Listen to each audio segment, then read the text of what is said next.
Ya, ya. Jin Qarin dia adalah setan yang resmi. Ketika seorang baru lahir, sudah ada satu setan yang dari bangsa jin ya, yang sudah dicantolkan untuk kita. Sampai mati dia ditugaskan mendampingi kita. Ya, setan. Ya, Jin Qarin itu adalah setan. Seluruh Jin Qarin adalah setan. Bukan jin biasa itu. Bahkan aku, setanku sendiri, kata Rasulullah, karena rahmat dari Allah dia telah masuk Islam.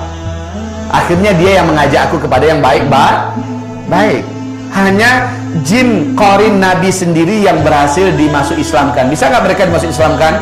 Bisa. Tapi siapa yang bisa? Orang kayak Nabi Muhammad SAW. Orang kayak Ustaz Zul. Ustaz Zul masih jin Qarin setan. Ya. Makin Ustaz Zulnya kayak gini, maka jin Qarinnya makin keren. Ya, makin ya, ilmu yang diberikan oleh Allah kepada saya dibandingkan orang awam kan lebihan saya. Otomatis ilmu yang saya ketahui, jin setan Qarin yang ada sampai saya tahu juga nggak? Tahu. Levelnya udah level saya juga. Bahkan boleh jadi dia dari alam setan dia mendapatkan informasi lain yang menambah ilmu pengetahuannya. Kalau saya bisa dibuatnya malas untuk nambah ilmu, kalau dia terus nambah ilmu, gimana menaklukkan orang semacam Zulkifli Muhammad Ali.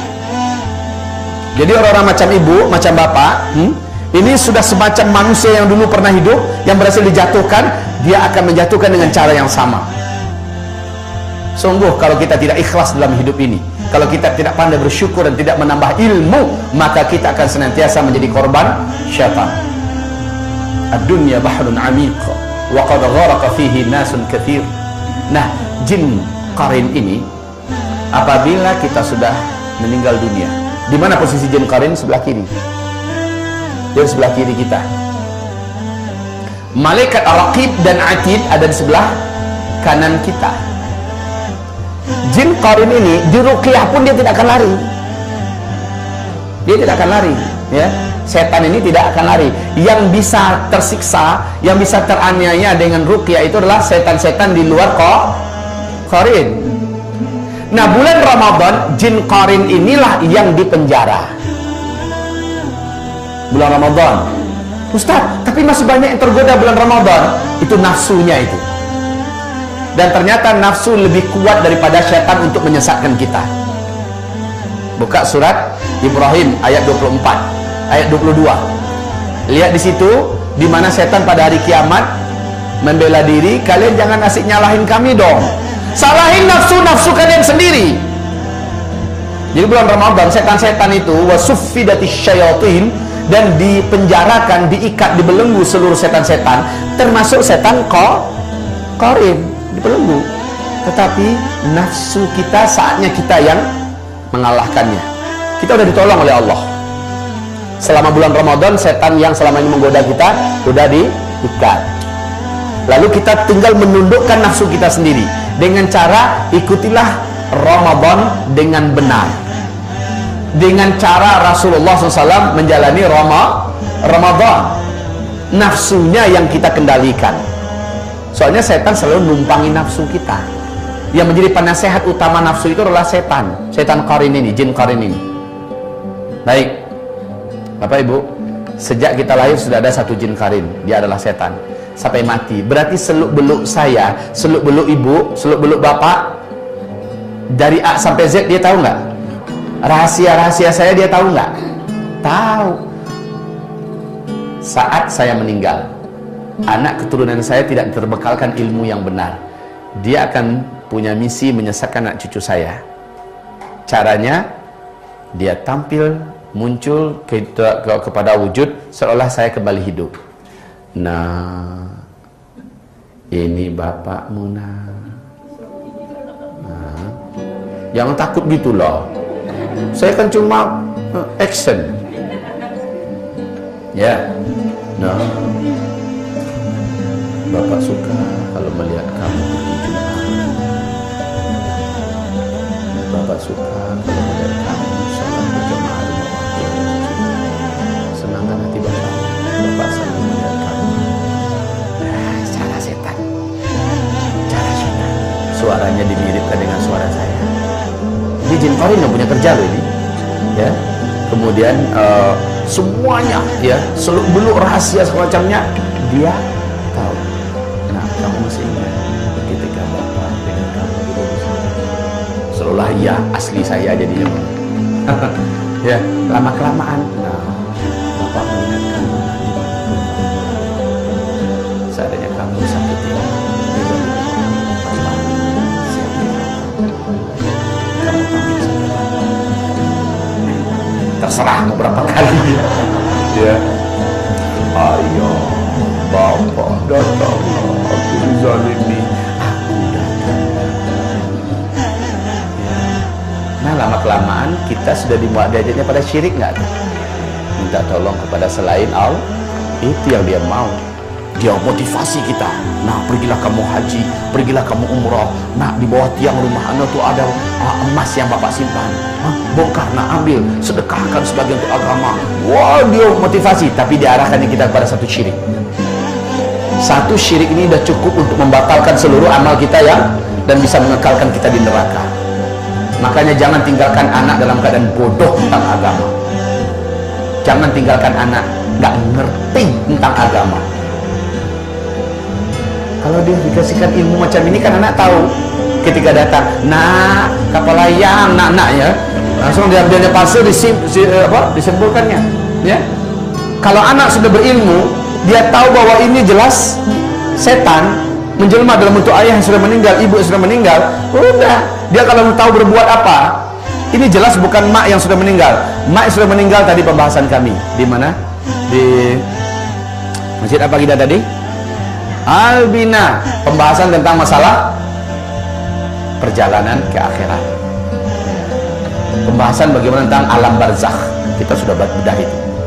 Jadi Bapak Ibu, insya Allah saya konsentrasi dalam masalah ilmu dunia akhirat. Ilmu akhirat maksud saya. Nah, ilmu akhirat mulai dari tanda-tanda akhir zaman semacamnya sampai kepada alam roh, tentang masalah alam kubur, pada mahsyar, surga neraka. Ini saya khususkan betul. Jadi kalau Bapak Ibu melihat ini kok Ustaz ya sudah pernah aja, memang dikhususkan mengilmukan itu tentang pengilmuan itu sedalam-dalamnya. Baik ya. Nah, kaum muslimin yang kami muliakan, ini adalah jin qarin. Jadi yang nipu orang yang wujudnya sudah mati, oh siang gantung diri itu sering nampakkan diri, yang nampakkan itu qarinnya. Ya. Nah, yang sudah itu tuh jelas si anu yang udah gantung diri itu. Bukan, itu jin qarinnya. Orang-orang beriman gak akan mudah ditipu begitu.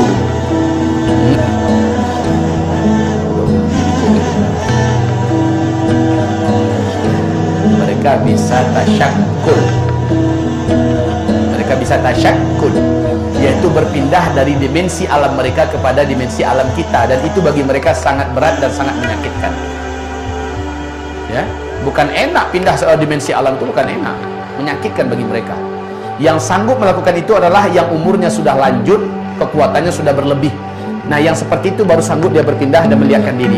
Itu pun cuma sebentar. Coba saya tanya sama saudara saya, namamu siapa? Iwan. Ricky. Seandainya Bruce Lee masih hidup, Ricky sanggup nggak lawan Bruce Lee? Jujur. Jackie Chan? Mereka jagoan-jagoan di daratan kan? Memang mereka jagoan. Coba sekarang masukkan mereka ke bukan alam mereka, masukkan mereka, ceburkan mereka ke laut. Berapa lama mereka sanggup bertahan di laut? Lama atau sebentar? Sebentar. Gerakan mereka menjadi lamban karena itu bukan alam mereka. Ya, suruh adu mereka dengan ikan paus. Jangan ikan paus deh. ikan yang ada runcing ininya, bukan ikan pedang, ikan hiu aja dah. Coba diadu, Jackie Chan, Bruce Lee lawan ikan hiu di laut, siapa yang menang? Pasti ikan. Kenapa? Bukan alamnya, bukan alamnya. Ini rahasia besar loh. Ibu, perlu ibu ketahui ini rahasia. Sekarang ibu lawan ikan hiu sanggup nggak? Kalau ikan hiunya dikeluarkan dari alamnya masuk ke alam ibu di dapur, sanggup. Kenapa? Ini bukan alamnya ikan hiu, ini alamnya kita. Kita jago aja di sini. Maka perlu diketahui hakikat ini. Ketika jin mencoba menerobos keluar dari alamnya masuk ke alam kita, berarti dia menyiksa dirinya sendiri. Ini alam yang sangat lamban bagi jin. Jin itu makhluk yang sangat gesit, agresif dan cepat. Ya, di alamnya. Dari sini ke Padang atau di sini ke Solo atau ke Mekah, mereka hanya perlu beberapa detik. Mereka memiliki kecepatan yang dahsyat. Tapi ketika mereka masuk ke alam kita, mereka terhukum dengan seluruh hukum alam kita. Mereka bisa ditangkap, mereka bisa dilukai, mereka bisa disakiti. Perlu diingat ini semua ya. Jadi jangan pernah takut kalau mereka nampakkan diri. Makanya kalau jin setan itu paling-paling nampakkan diri per detik, ya. Nampak sebentar situ. Pas kita lihat, udah hilang, udah pindah ke sana. Karena itulah ibaratnya kita nyelam ke dalam air, muncul lagi keluar. Sebentar aja kita sanggup ke dalam, ya. Persis dengan mereka. Mereka tidak akan sanggup lama-lama. Nah, yang sanggup lama-lama itu udah level jenderal-jenderalnya, udah level ifrit, udah level yang kuat-kuatnya. Tapi yakinlah, sekuat apapun ikan hiu, kalau masuk dia ke bukan alamnya, ketemu dengan orang yang nggak takut dengannya, habis tuh ikan. Jadi kalau orang takut dengan ikan hiu, ikan sirip aja keluar sebentar, udah apa? Ya, memang dasarnya penakut. Ikan piranha kan, ikan piranha disebarkan di sini, dia udah lari tuh, padahal dia di alamnya. Ikan piranha udah masuk ke alam, di alamnya dia harus kita injak-injak aja mampus loh. Tapi kalau dia masuk ke alamnya ikan piranha, barulah pantesan takut. Ya kan? Benar. Berapa kilo? Kalau dia masuk ke alam kita, ya. Jadi bukan jadi nggak ada untungnya. Iya. Karena nggak ada ilmu. Berikut ini bukan refleks lagi, ya. Refleksnya malah beda, ilmu yang tampil. Saya pernah di Kalibata. Ada satu tempat yang seluruh orang meyakini ini kan rumah induk. Di belakang itu ada kolam. Di sebelah kolam itu ada semacam rumah tamu yang nggak pernah dihuni. Dan banyak foto-foto besarnya, foto Nyi Roro Kidul, foto macam-macam lah.